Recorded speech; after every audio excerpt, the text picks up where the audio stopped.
In this video, we're going to be discussing how to properly play OARK and how my strategy is evolving with these Yieldmax funds. We're going to talk about OARK, TSLY, and APLY.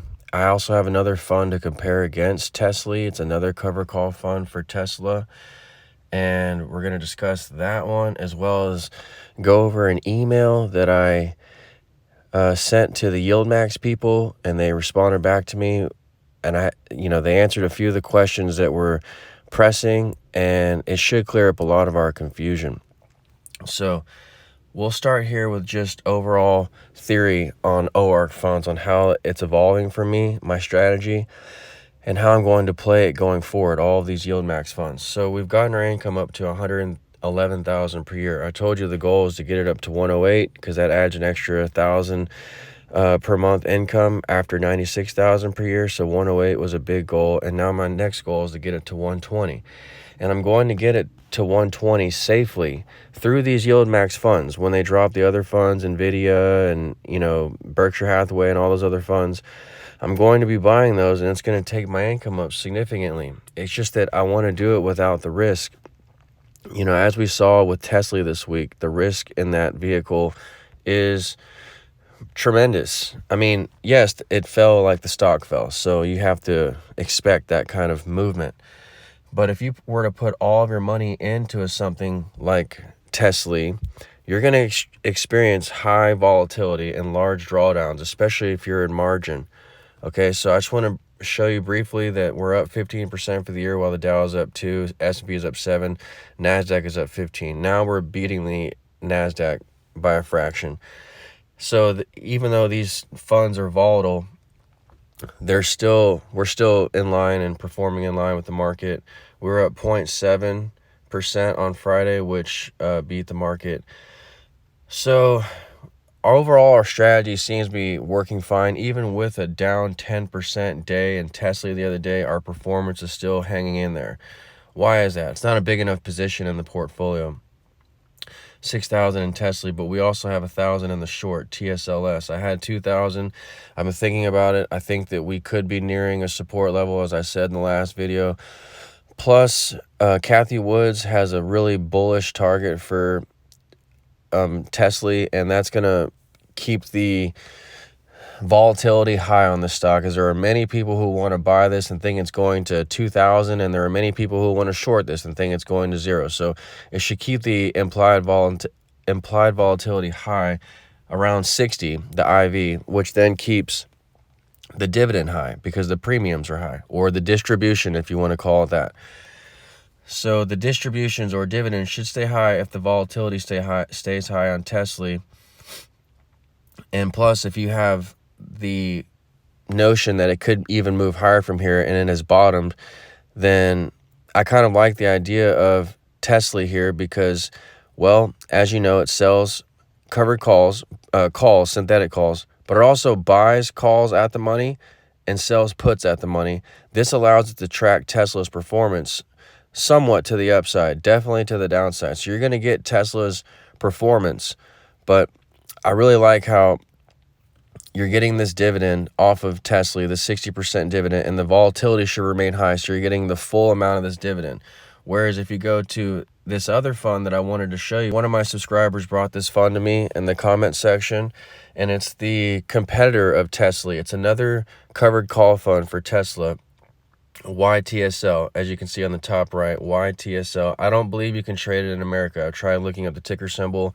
I couldn't find it. But I just want to show you some differences and show you that this, they overwrite covered calls on 50% of the portfolio. So you don't get the full options premium that you get in Tesla. So that's why I like Tesla, because it follows Tesla to the downside, unfortunately, but also to the upside minimally. 5 to 15% upside before it's called away, as we showed you in the last video on the prospectus of Yieldmax. This only gives you 50% of the portfolio. So, you have to really take your pick and choose figure out what your goals are for this fund. For Tesla, this fund, it purchases Tesla's common shares. So you have the underlying risk there. It also uses leverage, 25 leverage, whereas Yieldmax doesn't use any leverage. They're actually like the complete opposite. Yieldmax does not purchase Tesla common shares. They do not own leverage. They do not do 50% of the portfolio. They do the whole portfolio, pretty much. I mean, you know, they have bonds in there and other things, treasuries, but mostly they're getting all the options premium from their synthetic calls, not 50%. And then staying invested while earning an attractive tax-efficient monthly yield, that's not what Yieldmax does. They will never take assignment of Tesla. That was one of my specific questions I asked them in the email. What when they sell those puts, how do they get assigned and how do they deal with assignments? Yieldmax uses European options, not American options. So I asked, how do they not get assigned? And they said normally with American style options, they can get assigned on the short put. However, this is why we use European style flex options. That prevents us from getting assigned early and allows us to trade the position when we want. The funds can't actually hold the stock, so we are very deliberate in making sure that we cannot get assigned. So that's how they eliminate that downside risk of when they sell puts, the assignment risk of that. Because if you remember, we went to the prospectus, it said, hey, you know, you can buy this fund, but be aware of the risk. When you sell puts, you have to take on full assignment risk. Well, they will not actually get assigned, but you do assume full downside risk in TSLY, because as you sell the at-the-money call, as you buy the at-the-money call and sell the at-the-money put, that makes it to where you get a 100% delta for the stock, and delta is correlation. And it says that here they get 100% delta through buying the call and selling the put at the money. So 100% delta means correlation. I want to go in and show you we can go look at the title ETF's holdings here. So you see here that they have a call and a put here, 205 call and a 205 put. He says that this is a pair and they never get broken up. So we just always look at that as those can't be broken. And then he will buy more calls that are lower down. As the stock fell, he would buy more calls, as you see, call here at 185, call here at 182. And then we also have this call at 172.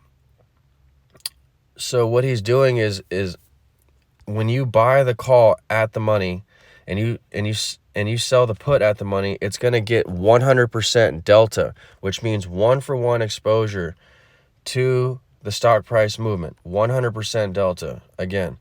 So he says, let's just establish that the short put and long call are essentially a paired combo and we never break them up. They give us the 100% delta Tesla exposure, and we're never really trying to offset the losses in that synthetic stock position. It basically is what it is, and as you pointed out earlier, they just reflect the movement of Tesla.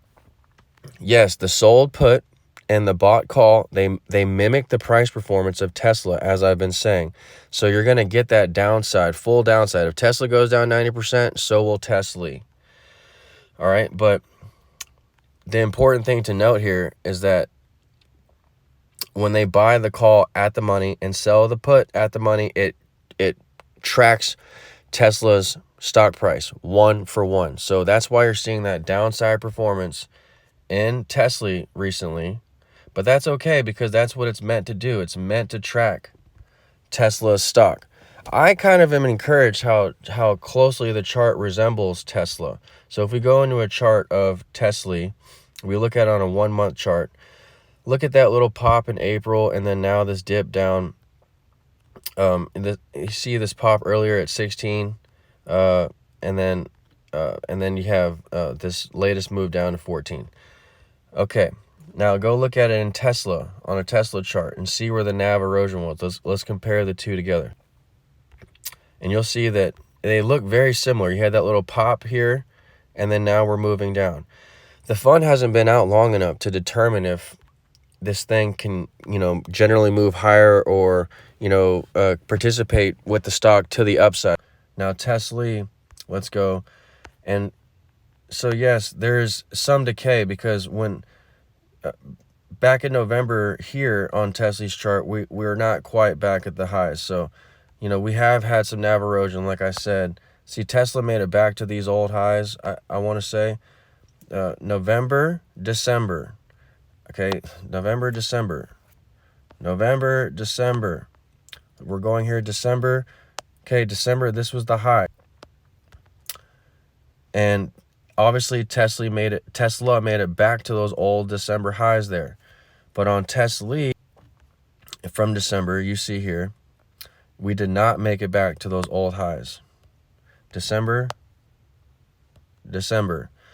So there has been NAV erosion, but that's to be expected because every time the dividend is announced, it's going to drop by the amount of the dividend.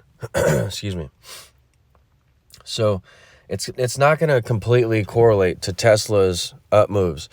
There's going to be some NAV erosion as the dividend's announced, but generally it performs with it. As you can see, again, in April, we had that performance where it looks similar to Tesla. Why not put all your money in this fund? Well, because the volatility is so much. For me, I want the performance. I know that you could put all your money in this fund and do fine, I'm sure, if you just collect the income. But for me, I'm scared of collecting all the income, but having the volatility be so wild that it swings me into a margin call. I can't have this number get to zero. If I had 100,000 in TSLY or my whole portfolio, let's say 400,000, let's just say 400,000 and we fell 10%, that would have been 40 grand. And I'd already be halfway there to a margin call. If we fell another 10%, I'd pretty much be, well, I wouldn't be in a margin call because I just said 400,000. But if I had been in margin with everything else, then I'd be in a margin call. So I'd be 1 day away from a margin call. So that's why I don't put all my money in it. Why not put all my money in and just no margin anywhere else? Because this is a new fund. I don't want to put everything into a new fund. I'm not sure how it's going to operate. If this fund had been around for years, maybe I consider putting all my money in it, but then you're risking all your money behind one company. Tesla, you never know what can happen with that. So that's why I don't want to just put all my money in that. Even if the volatility stays high and the stock falls tremendously, if the share price falls too, then those options premiums are worth less when the share price is lower. I've noticed that when I sell puts on all these funds down here, the more expensive the share price, the higher the premiums. So I just don't want to put all my money in a stock. TSLY. Now I did add, continuing on with our Yieldmax theory and just evolving strategy for Yieldmax funds as we're learning on the fly here, I did add more to OARK. So that's how we got our income up to 111. I had 15 in OARK, now I have 20 in OARK. I also increased my short position in OARK through SARK, so I have 2,000 in that. If ARK continues to fall, then I'll benefit on SARK, and OARK will fall with it, but I'm collecting that dividend, and it's shielding me from the volatility of a TSLA. When TSLA fell, this fund only fell a few percent, so OARK has that protection, the diversified aspect of protection that I prefer over TSLY and APLY. And also it's a fund, so I can put more money behind it and not feel as risky and be able to sleep at night. And I can also control it with a short hedge through SARK. I can control TSLY through the TSLS short. But again, I don't want to put too much short and control this with too much of a short, because what if Tesla resumes higher again and I'm losing in my short?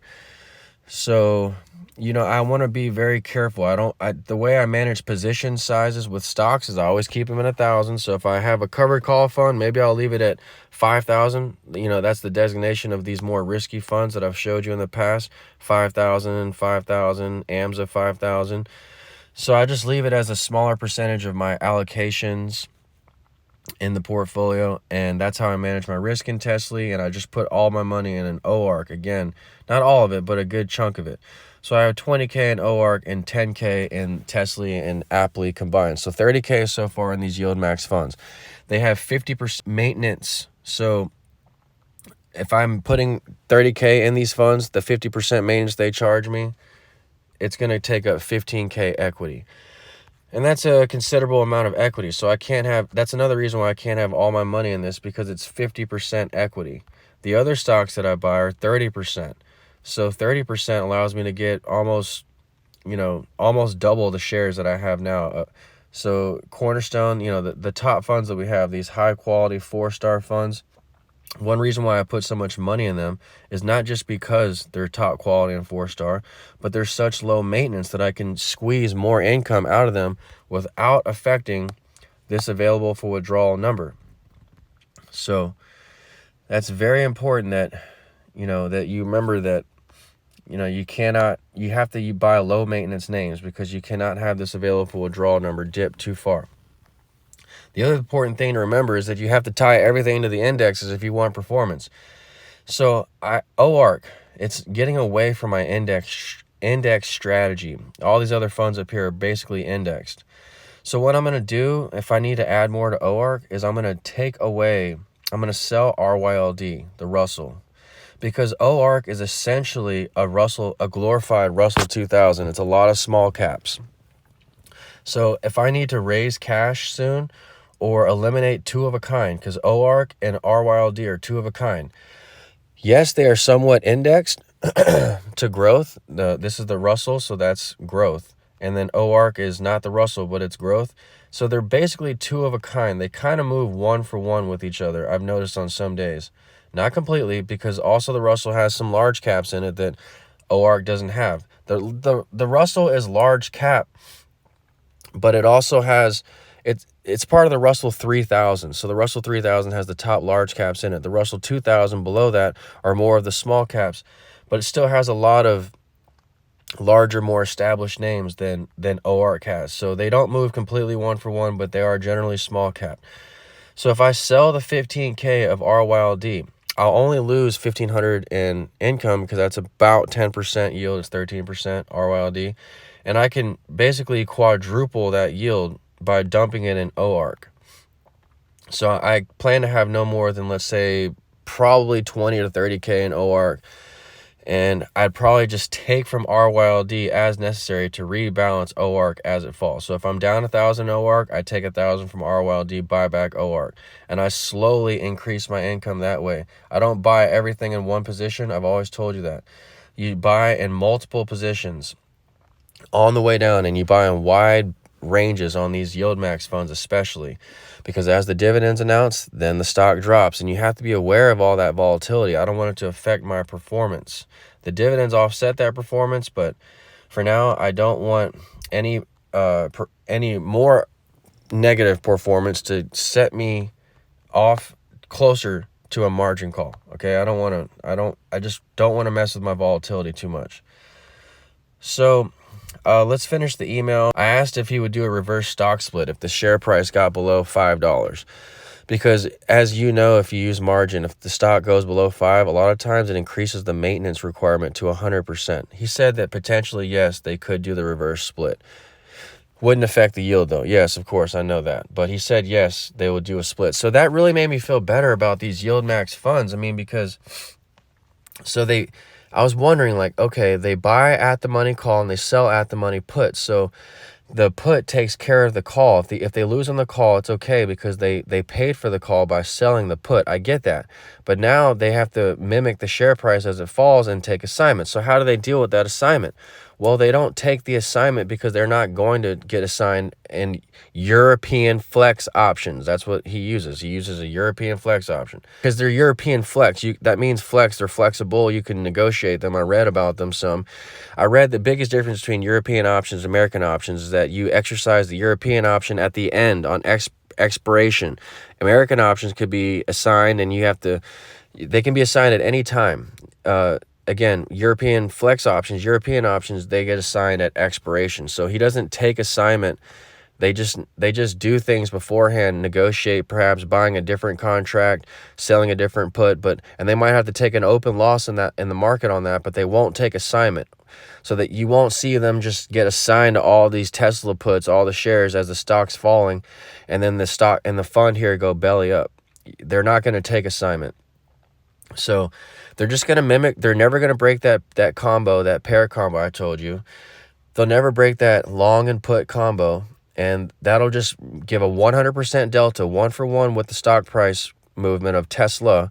So if the Tesla falls, they're falling. They'll never change that, but they won't get assigned, which is great because that's European style flex option. That's how they're using European flex options. And I asked if he uses leverage. He says they do not use any leverage.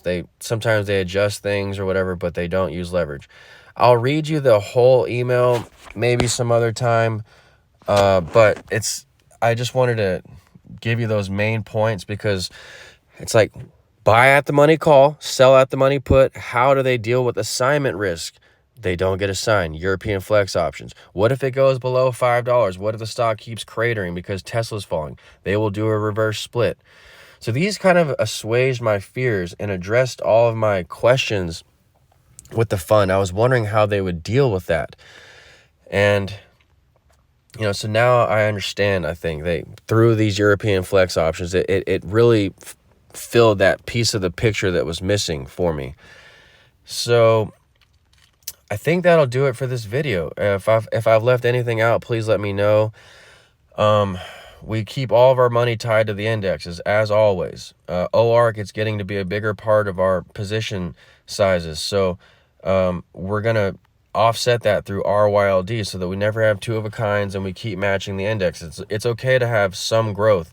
I want to have the indexes, S&P and NASDAQ, but I also want some growth, the Russell 2000, of course, and OARK will just be that growth position for me. And I was slowly moved from RYLD to OARK as needed. APLY, I don't need a put for APLY, I believe, because I think Apple is so safe that you don't really want to short that, even before earnings. But even if you can make a gain on that, I'm not trying to time Apple that much. That's just a core indexed holding. It's a core part of the indexes, so it's a core part of my portfolio. Same with Tesla. I don't mind having these two Yieldmax funds as larger positions because they're largely in the indexes. I just don't want to have too much in them, of course, because you don't want to have too much stock exposure and get out of weighting of the indexes. Also, I don't want to have a short of Apple because it's so safe, but I will have a short of Tesla because it is much more volatile, TSLS. Some of my subscribers completely broke even through hedging in their shorts. Also, Yieldmax is telling me if you want to protect your position to go explore shorting, which he does not specialize in, so he didn't tell me how.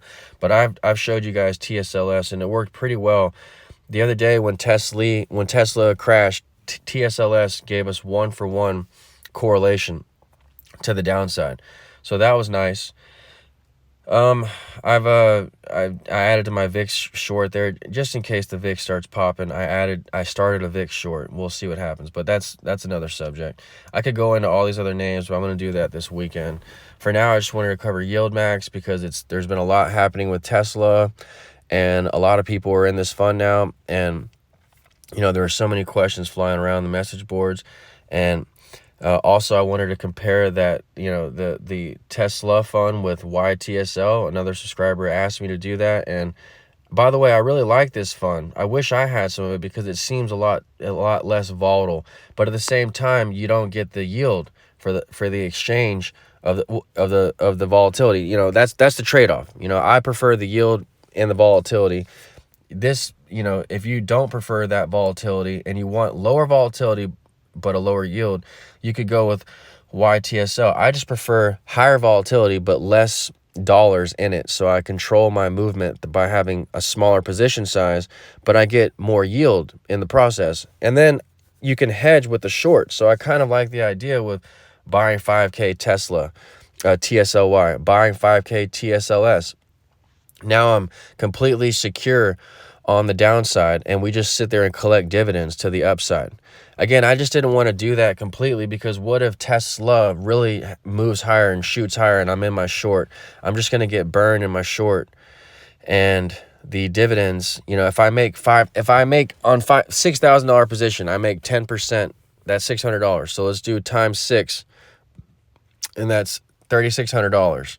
Well, the put that I'm losing on, as we move higher, if we move up 50%, I'll be down $2,500 in my put. So my dividends will not be offsetting my losses much, and I can't have too much of a put in TSLS. So I just go smaller position size, so I don't have to have as big of a hedge. That way, when we move higher in TSLY, I just collect the dividends. If we move lower, I don't lose much because I have a small position size and somewhat of a hedge. All right, so I think that'll do it. Have I left anything out? These Yieldmax funds, I told you what I'm doing with OARK. I told you what I'm doing with APLY and TSLY. I gave you the overall theory of these Yieldmax funds and my strategy on how it's evolving. I discussed the email with you and how I cleared up some of those questions about assignment for the puts and the leverage of this fund. I cleared up those questions for myself. I hope they did the same for you. And then we compared the fund with YTSL, which it's a completely different covered call fund. It actually owns the shares. It's less of a dividend, more leverage, but you get probably more upside participation in that stock and less volatility to the downside. So I like both. I wish I could own YTSL as a strategy to combine with TSLY, but I can't buy it on my stock exchange. So I'll end the video here. I hope you enjoyed the video. If I left anything out, please comment in the section below. Take care.